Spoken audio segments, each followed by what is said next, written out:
চারটে কারণ বলছেন, যে ঘুরে ফিরে চারটি কারণ হয় যেটা শরীর আর মনের দুঃখ দেয়। প্রথম বলেন ব্যাধি, রোগ, রোগ।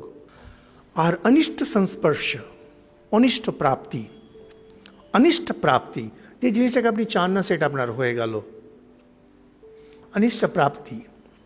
আর তার সঙ্গে বলেন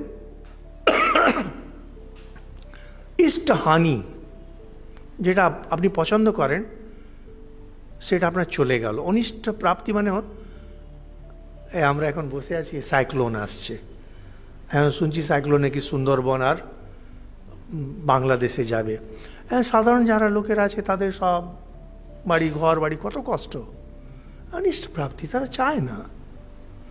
আর অনেক সময় এই অনিষ্ট প্রাপ্তির ঠিক উল্টো আসে, যেটা বলেন যে ইষ্ট বিবর্জনাৎ, যে ইষ্ট থেকে যদি আপনি আলাদা হয়ে যান।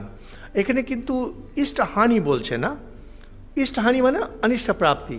এখানে বলছে ইষ্ট থেকে বিয়োগ। যেমন বাচ্চা ছেলে খেলনা পছন্দ করে, মা তাকে বকলো যে তুমি পড়াশোনা করছো না, খেলনাটা সরিয়ে দিল, তার মানে ওটা অনিষ্ট প্রাপ্তি নয়, এটা হচ্ছে ইষ্ট বিয়োগ। ইষ্ট বিয়োগ অনিষ্ট প্রাপ্তি, এতে একটু তফাৎ আছে ডিগ্রির। আর তার সঙ্গে ফোর্থ পরিশ্রম, শ্রম, পরিশ্রম, খুব বেশি পরিশ্রম। শরীর ও মনের পরিশ্রম যদি বেশি হয়ে যায়, পরিশ্রম, খাটনি, এই চারটি কারণে শরীর আর মনের কষ্ট হয়।